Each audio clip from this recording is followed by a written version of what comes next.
টুর্নামেন্টের সেরা তরুণ ফুটবলারের পুরস্কার গ্রহণ করার জন্য মঞ্চে সবার আগে ডাক পড়ল লামিনে ইয়ামালের।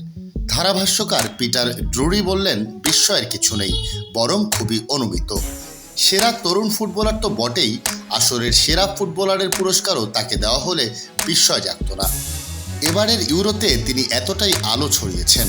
পেশাদার ফুটবলে পা রাখার পর থেকেই সবচেয়ে কম বয়সে নানা কিছু করার অনেক রেকর্ড তার কাছে ধরা দিয়েছে। তেমন আরও দুটি রেকর্ড গড়লেন ফাইনালের শুরু ও শেষে। আরও এক দফায় ছাড়িয়ে গেলেন ব্রাজিলিয়ান কিংবদন্তি পেলেকে। 250-টিরও বেশি ডিজাইন অপশন নিয়ে ওয়ালটন স্মার্ট ফ্রিজ, বোঝে আপনার প্রয়োজন। ইউরো বা বিশ্বকাপের ইতিহাসে সবচেয়ে কম বয়সে ফাইনাল খেলা ও শিরোপাজয়ী ফুটবলার এখন ইয়ামালি। 1958 বিশ্বকাপ ফাইনাল জয়ের দিন পেলের বয়স ছিল 17 বছর 249 দিন। ব্রাজিলের 5-2 গোলের জয়ে সেদিন দুটি গোলও করেছিলেন ওই যুগের বিস্ময় বালক।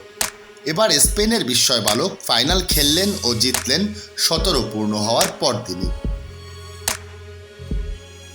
ফাইনালে গোল করতে পারেননি ইয়ামাল, তবে তার দারুণ পাস থেকেই দলের প্রথম গোলটি করে নিকো উইলিয়ামস। একটি গোল করার পাশাপাশি এই আসরে 4টি গোলের সহায়তা করেছেন ইয়ামাল। 1980 আসর থেকে এই পরিসংখ্যান রাখা শুরুর পর এক আসরে সবচেয়ে বেশি অ্যাসিস্ট করার রেকর্ড এটি। একই ইউরোর কোয়ার্টার ফাইনাল, সেমিফাইনাল ও ফাইনালে গোলে অবদান রাখা প্রথম ফুটবলারও এই বার্সা ফরওয়ার্ড। এত রেকর্ড অর্জন অবশ্য সেভাবে স্পর্শ করছে না ইয়ামালকে। দলের শিরোপা জয়ের উল্লাসেই তিনি বুঁদ।